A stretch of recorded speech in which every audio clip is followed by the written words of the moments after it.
Good morning, everybody. This is Leah with Headwaters Science Institute, and welcome to Lunch with a Scientist. Today, we are going to get to know Dr. Deborah Thomson. Hi, Deborah. How are you? Hi, good. I'm happy to be here. Thanks for the invitation. Thank you so much for being here. We are really excited to have Deborah here. So Deborah is the founder of OneHealth Lessons.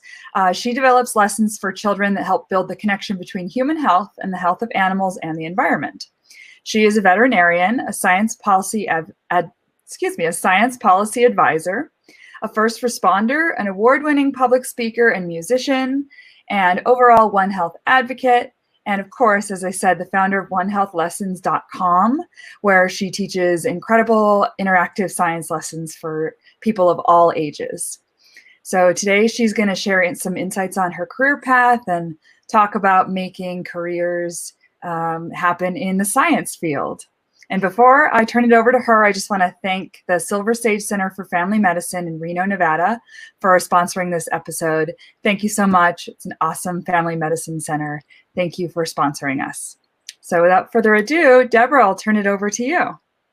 Thank you very much. I will now share my screen. Does it look fine on your end? Yes, you are all set. Perfect. Okay. Hi, everybody. It's an honor to be here. I'm Dr. Deborah Thomson, and I will be talking to you about a lot of career decisions that I've had to make in going into science. Science, it's one of those disciplines that I feel like whenever I talk to students, I emphasize the role of curiosity. If you are curious and you're going to be a fantastic scientist, you have to have perseverance. You also have to have flexibility. So this particular talk is more like a career day type talk, and you will learn about me and about my mission right now. And let's get started. Now, when it comes to career path, my career path was far from a straight line. And you know what? That was okay in the end. It's been a little bit of a roller coaster, but we'll ride that roller coaster together. At least in the meantime, for each step that I've taken in my career, I've learned some valuable life skills. Now, when I was your age, 16 years old, 17 years old, 18, I was interested in so many things. And honestly, I'm the same way still. I was considering being a statistician when I was younger, a musician, a physician, so a human doctor, a zookeeper because I love animals, an educator because teaching is fun, an ecotourism guide or director, and that way I could travel and work with animals and people, a playwright because simply that's super cool. An ecologist because I love being outdoors and working with animals and the environment. A marine biologist. I mean, how many of you out there wanted to become a marine biologist? And then an architect because I find beauty in everything. Last but not least, a veterinarian. And so when I finally thought of maybe becoming a veterinarian, that was after I followed around two different veterinarians or animal doctors. One was working pretty much out of his truck, going from farm to farm to farm, working with horses and cows and dogs and cats. And then the other veterinarian that I was shadowing worked with mainly dogs and cats and small animals. So I got to see a wide variety of what veterinary medicine can bring. I also thought that as a veterinarian, not only do I have an impact on the animal, so my patients, but also the people who rely on these animals. Either the people who rely on these animals for food, for milk, if it's a cow, or just simple well-being and mental health. So truly, I see that the impact and the reach of being a veterinarian is farther than a lot of other professions. And that's why I wanted to go with the veterinary field. But first, in North America, you have to have an undergraduate degree. Now, I actually had two different undergraduate degrees, two bachelor's degrees, and you can imagine how incredibly hard that could have been, and it was. Not lying about that. That was really, really difficult. And so you can imagine that the music degree and science degree, they don't really have overlap of mandatory classes. So I was really doubling up on the workload. But the interesting thing is when it comes to McGill, and that's in Montreal, Quebec in Canada, halfway through my first year, my flute teacher, you could see me here on the left, my flute teacher told me that I barely got into the school based on my audition. But it's interesting to think about that time because, number one, that wasn't a very nice thing to say. Number two, that comment pushed me to work even harder. And at that point, I started practicing and playing 8 to 10 hours a day. And in order to get that audition for McGill University, I was at that time teaching myself because my flute teacher stopped teaching students, and that was about 6 months before my audition. So truly, perseverance pays off. Now, when it comes to the Bachelor's of Science degree, I added that officially at the end of my first term. Oh, excuse me, my first year at McGill. And I found myself near the junior year, so third year of my bachelor's degree, where I was on a beach doing a study, a field course for marine biology. And I found myself on a beach very similar to this. And it was like paradise. It was beautiful. But I realized on that beach that I would actually rather be in a veterinary hospital than be in that beach. So that was my aha moment. So what was my next step? You think veterinary school was my next step? Nope. Nope. I applied, but I did not get in. So why didn't I get in? One of the most important things you can do is learn from failure and learn from experiences. So I contacted the 2 veterinary schools. That was my first mistake, just applying to 2 veterinary schools. And I asked, why not? Why didn't I make it to, the acceptance letter? And they said simply, it was my GRE scores, my graduate record exam scores. That hurt. You can imagine how much that hurt. And I was thinking, my goodness, what am I going to do for the next year? I'll have to make money. Where am I going to go? And in the next year, I took the GRE's exams. Another time, I wasn't satisfied. Another time, I wasn't satisfied. Another time. And then I'm like, okay, maybe these scores will be good enough. But where did I go in the interim? That's a whole year you need to figure out. Well, I moved from Montreal and I went to Quebec City. And you can imagine Quebec City, 98% of the population when I was living there spoke French. So I was teaching English language learners who were as young as 11 years old to as old as 70 years old, how to speak English and how to read in English, how to communicate well in English. I was also working as a musician, doing wedding gigs and working with receptions and things like that.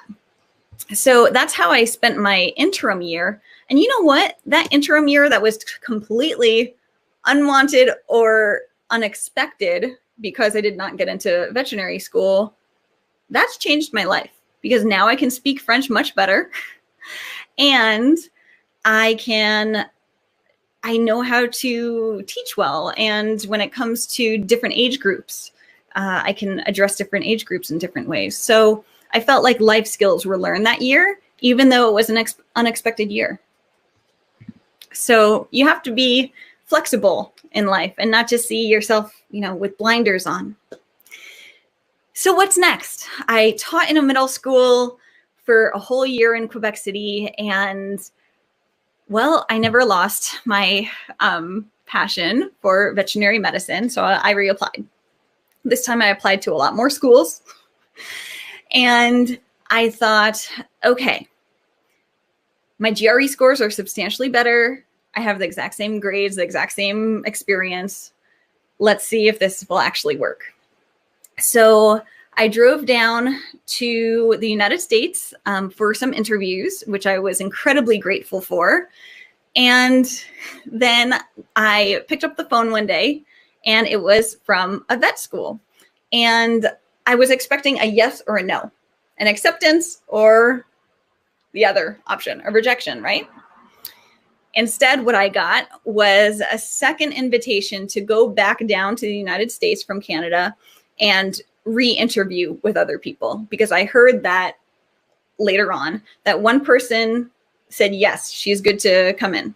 And then the other person said, I'm not so sure. So my adventure at that time was nowhere near ending. So I drove back down to the United States, took that second interview, and I fortunately got accepted to the school.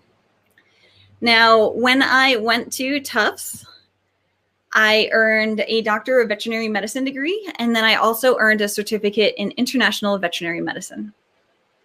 And with the certificate of International Veterinary Medicine, I was able to do 2 different types of research projects abroad, working with animals, and particularly with a One Health focus. And we're going to dive into what One Health means in just a moment.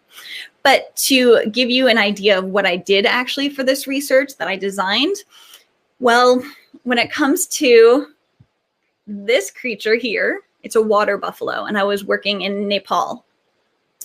And these water buffalo live in huts and shelter that look like this.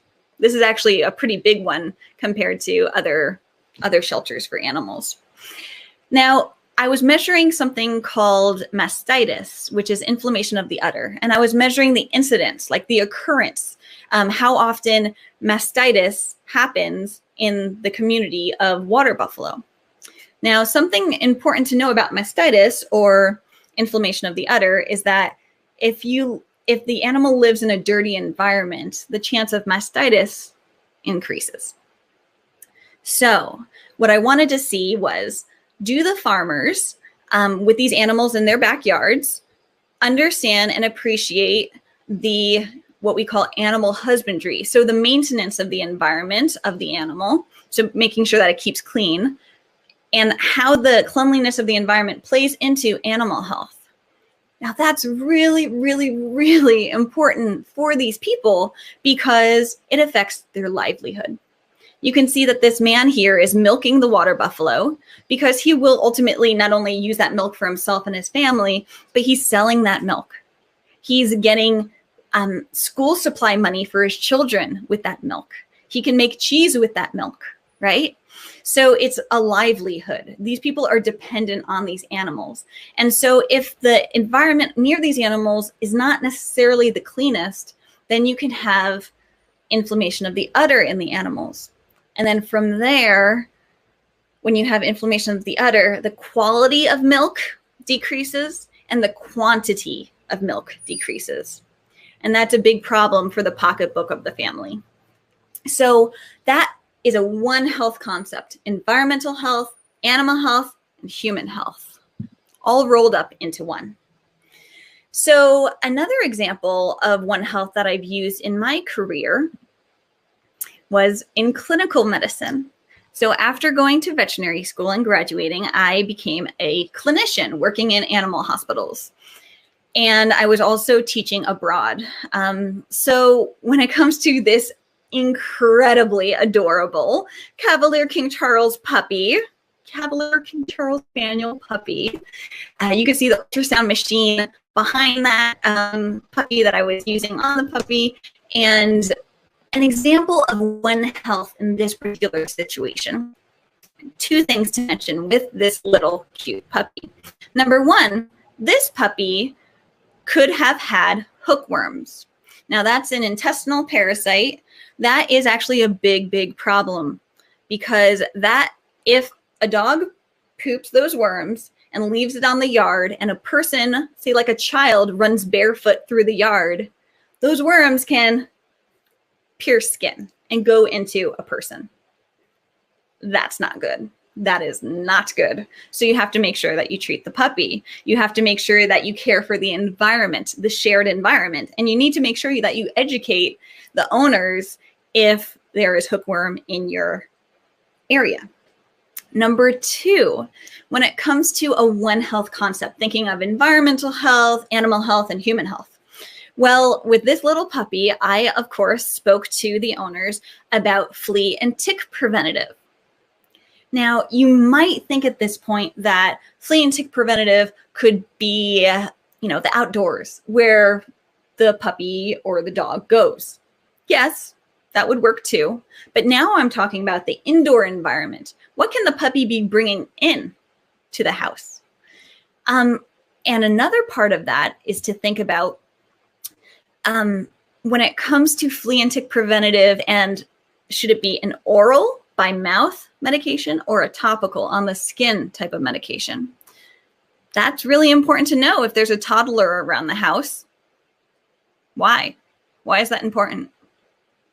Because toddlers put their hands everywhere, right? Including in their mouth.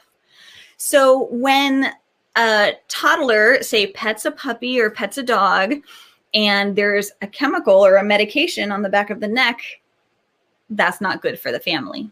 So I think of animal health, they definitely need to have flea and tick preventative to protect themselves. I think of human health, because if there's a toddler around the house, I want to make sure that there's no exposure to additional medications for that human. And then the environment, the shared indoor environment and space between the human, the child, and the dog.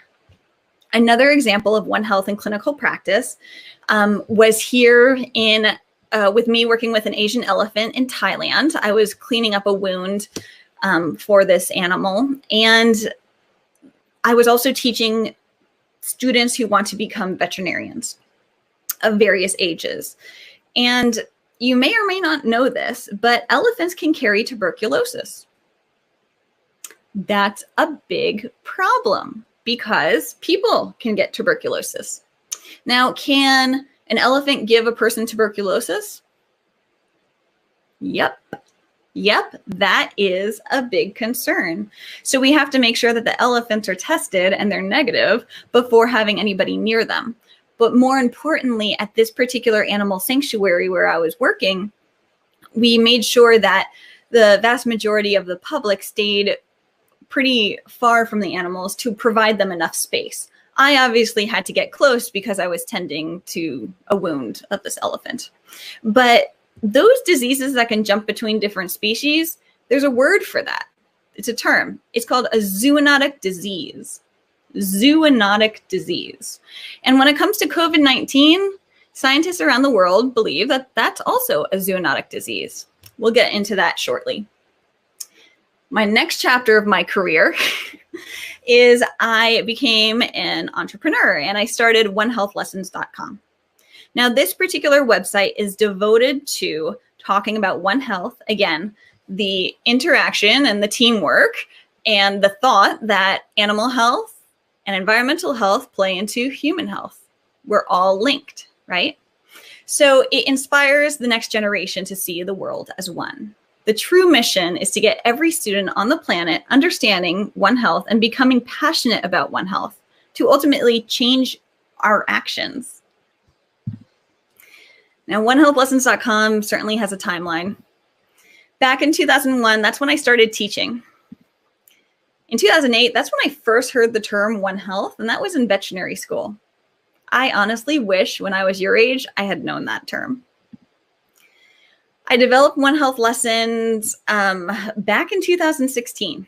And then on May 1st of this year, OneHealthLessons.com was launched. And fortunately, today, these COVID-19 online lessons that you can find at OneHealthLessons.com for free, might I add, is now being translated into 38 languages by over 130 global volunteers. Now, in OneHealthLessons.com, there are several different options for lessons. We're going to dive into COVID-19 lessons. Now, you may or may not know what COVID-19 has to do with One Health. Maybe you're starting to figure that out from what I said before, but let's just review a little bit more. This here is a beautiful environment. It's a beautiful forest. All the animals are happy and healthy. There's minimal competition for food or shelter. All the trees are getting enough sunlight and enough clean water. It is picturesque. And then something changes. So there are some people now in the picture, and you can see some trees that are gone. The trees could be gone because of climate change and the environment is no longer hospitable for them. Or it could be because people are using these trees for timber. But look what's happening with the animals. Now, this is the exact same number of animals between here and here, but the animals are becoming shifted, right? And when you get shifted and put in a smaller space, then you have to compete more for food, for shelter, and competition can lead to stress. And what happens when you, or even when I get stressed, what happens to our bodies? We start to show more signs of illness. Now, that could be a real concern, especially when there are animals that don't necessarily really belong near each other. They're just being forced near each other because of the situation. And you can imagine when there are more people, the problems become exacerbated. And when there are more animals near people, there's an increased risk for disease transmission, diseases hopping between different species, including into people. Remember that term, zoonotic disease? And remember what I said about COVID-19 being a zoonotic disease? Now, certainly inappropriate close proximity between different species can lead to higher mutations in genes, in viruses, in bacteria. And this is what we're seeing around the world. As of right now, scientists around the world are saying that 3/4, 75% of infectious diseases, meaning diseases that can be shared between different bodies, are originally from animals. And it makes you think, well, why are we getting closer to animals? It's because we're going into their area. Now, this brings home the concept of One Health, right? Environmental health, animal health, and human health. Let's say, for instance, because of climate change or because of natural habitat destruction, regardless of the reason, all the birds are gone from this forest. There are going to be consequences, some that you may not expect. You can see less trees when the birds are gone because some birds are pollinators. You can see that some mice, there's an increase in the population of mice. Why? Because some birds eat mice, and there's that predator-prey relationship. Now, there's another animal on the slide that has increased in population. Can you see which one? It's the foxes. Why? Because they have food aplenty, right? There's mice everywhere. They have plenty to eat. And then look how many animals are now near people. And it's because the people are taking over the spot where animals used to be. And remember what I said earlier about how easy it is for a virus, for instance, to mutate? Well, it increases when you have very close proximity between different species. Fortunately, with over 130 volunteers around the world, the message of One Health is getting out there. And these free COVID-19 lessons are accessible to anybody on the planet who can download these lessons and print them out. So they can be taught online. They can also be printed. And the future of One Health, the future means you guys. Everybody listening, everybody who first is hearing the term One Health today. You are the future of One Health. You are the future of the planet. Here, this slide demonstrates how many languages there actually are in development for these COVID-19 online lessons. And I feel like the next slide truly shows what I want to illustrate. It's not just the differences of language, it's the differences in culture. And I put out the call on social media asking for any volunteer in the world, if you're interested in translating these important, timely lessons to get more students to understand where this virus came from, the environment, what people can do today to protect themselves. So say physical distancing, covering up your sneeze, washing your hands properly. And then also what scientists are doing today to make sure you and your family stay safe in the future. So things like developing vaccines, right? And developing treatment. But there are cultural differences in the world. Even in the United States, there are so many subcultures. So that is why I wanted to have people, instead of just artificial intelligence, translating these lessons, because I want to make sure that these lessons have sustainability. It actually meets the needs of students and teachers around the world. Now, I'll just put in a plug. If you want to contribute to language translations, and if you want to promote OneHealthLessons.com in your community, you are more than welcome to do so. You are also welcome to contact me at OneHealthLessons@gmail.com or on LinkedIn, if you have LinkedIn, Deborah Thomson, DVM. On Facebook, you can find a page called One Health Lessons, and then there's also a One Health Lessons Instagram page. And then on Twitter, the account is OH Lessons, plural. You can see that many students are now just starting to learn about One Health, just starting. Now, again, I wish this was started 20, 30 years ago, but ultimately now's the time to act. We have to get everybody on the planet understand really what are the consequences of our actions on the environment, and how does that play into an animal's health and our own health and our mother's health and our sister's health. You can see this is during the brick and mortar classroom experience where I was teaching students. And then this was one of my friends in Uganda teaching one of my lessons about bird flu, another type of viral infection. Fortunately, One Health Lessons has been showcased in various international webinars.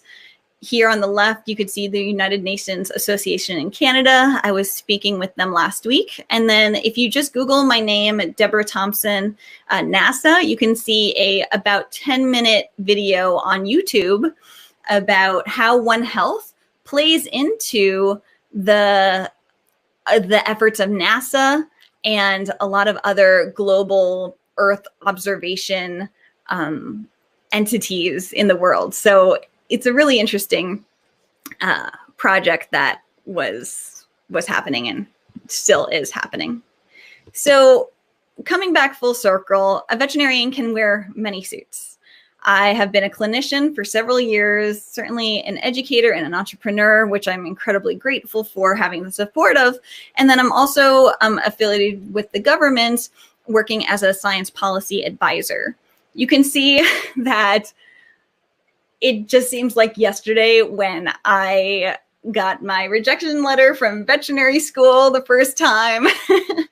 And I hope you can see that certainly perseverance, curiosity, and remaining flexible pays off in the long run. I'm happy to answer any questions. Thank you. Thank you very much, Deborah. Of course, my pleasure. I love how approachable you make your profession and how interactive it is. Thanks, that means a lot to me. So we do have an audience question here, and I have a few questions myself after listening. Let's kick this off with Lara. She's one of our high school students in our summer research program. She wants to know, how do you balance all your interests and responsibilities with your personal life? Well, it's a good thing that I'm passionate about what I'm doing right now, because, oh my gosh, honestly, if you ask any of my friends right now, they all know about what One Health is. If they like it or not, they all know it. So, it's just a constant stream in my head. But the things that I love to do in my personal life, things like hiking, right? Things like if I can get myself onto a kayak, that's the first place you're going to find me. So being out in nature, right? And that's just where, honestly, I feel most at home. And at the same time of enjoying nature, I also sometimes have these ideas of, I can teach students about this angle of One Health and how it can be important, because ultimately I want the generation of my grandchildren and great-grandchildren to have as much nature as I do today. So I think it ultimately comes down to a passion. Hopefully that answers your question. Thank you. It's definitely finding a balance of work and play, I think, sounds crucial. Yeah, absolutely. So going back to kind of the meat of your talk, I know that you're really passionate about One Health, and I wanted to know if it could be applied on a larger scale. And so one of the things that came up for me was the concept of pollution, which we know is due largely to factory farming and animal impact, at least in the United States. If we were to shift to a One Health perspective, could that be applied to solve a problem like that? Yes, thank you for that. Just last week, or maybe 2 weeks ago at this point, the United Nations Environment Program put out a very nice lengthy packet that highlighted a One Health approach. So in response to climate change and in response to environmental degradation. So what I mean by an environmental approach means that, say, I come to a table and I'm coming with my veterinary knowledge. Then there's a physician coming to the table, and then there's an ecologist, and then a statistician, and then economists, and then a social scientist, and we're all sitting at the same table, and we're bringing our different strengths to the conversation in order to combat a complex problem, such as a pandemic, such as antibiotic resistance, such as pollution. So certainly a One Health approach, meaning teamwork of different strengths and different minds coming together to manage serious problems, is the future of this world. Right now, I know that at least in the United States, there's been a lot of talk on Capitol Hill in Washington, D.C. about how we can try to get the United States Department of Agriculture speaking more to, say, the Health and Human Services Department and the CDC, the Centers for Disease Control and Prevention, and also the EPA, the Environment Protection Agencies. So there's more talk right now, which I'm very grateful for and thankful for, that I think if we do use a One Health approach, we're going to be starting to really get a better handle on global problems. That makes a lot of sense. And I also wondered, kind of continuing that train of thought, you talked a lot about the zoonotic diseases and how much they are impacted by changes in animal population. When you look at it through a One Health lens, would that look like maybe veterinarians working with people in forestry to improve reforestation efforts? Absolutely. Absolutely. And get ecologists in there and get social scientists in there. Because I feel honestly that the social scientists are the glue that holds everybody together. And of course, educators. But when I say the glue that holds everybody together, the social scientists, we can talk as much as we want about an idea, but it's actually putting that idea into practice. And how is that going to land in a different culture? And that's what I was trying to reference when it comes to when I was having or asking people to translate around the world. It's instead of the Google Translate, trying to get people involved and understanding the local communities. So, yeah, absolutely. Long answer to your short question. Sorry about that. Yeah, no, that's great. And so it's for the education piece. Do you think that it would be sort of a natural transition that students today would start learning from a One Health perspective pretty early, in contrast to kind of their traditional science education right now? Yeah, absolutely. Absolutely. So I first learned about One Health when I was 26. And now I'm teaching 6-year-olds about One Health because I wish I knew about One Health when I was 6. Like, my world would have been so different. And if everybody else's world was, the same way, this planet would not be suffering as much as it is. So we truly have to make a cultural shift, and that's where education comes in. So if there's any high school students out there listening, and like I said, if you have a younger brother or sister, make sure that you bring them to OneHealthLessons.com. These are free lessons for you. I want an equal opportunity for students around the world, regardless of your location. That's fantastic. And so this ties into Laura's next question. When you're shifting to that One Health perspective, how do you shift the person's perspective to see things from the wildlife and environment point of view, even though some of the problems can be quite remote? Yes, thank you for that question. And it's a tough one. And it's honestly, I think, one of the major reasons why the term One Health is not really spoken about. People are starting to appreciate, okay, pollution might play a role in my health, but they don't think of the animal piece. So ultimately, what I've come to experience is that you need to know your target audience before you approach the concept or the idea of One Health with them. Say, for instance, if somebody is really interested in, I don't know, say breast cancer research, for instance. Let's stick with that, cancer research. When it comes to a part of One Health, comparing veterinary medicine and human medicine, cancer doctors that are veterinarians and cancer doctors who are physicians, so human doctors, they actually learn from each other now with lymphoma, with breast cancer, because even though me as a veterinarian, I'm treating my,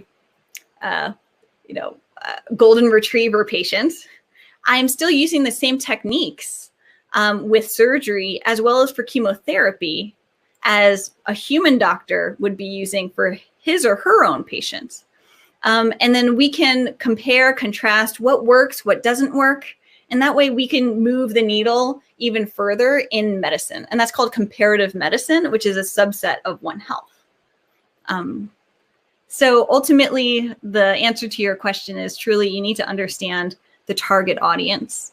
When I talk to, say, the general public and not just science students in high school, I often say One Health is teamwork between people who take care of other people, environmental health, and animal health.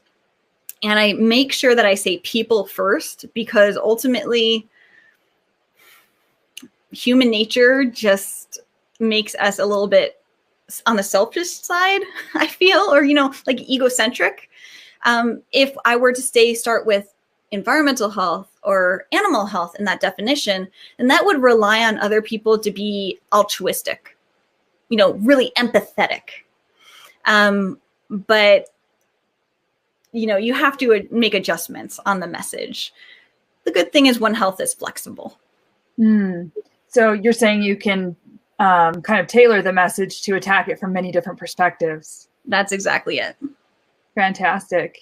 And I am curious about the policy level of change and incorporating One Health.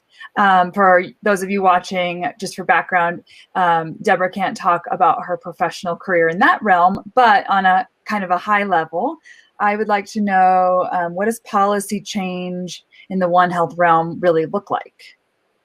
Yeah, good question. I can talk about something that's already been introduced and some public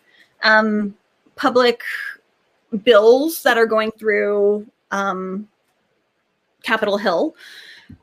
So there is it was actually developed back in 2016, this bill. And I don't know how much you all know about government, but a bill grows up, hopefully, to become a law.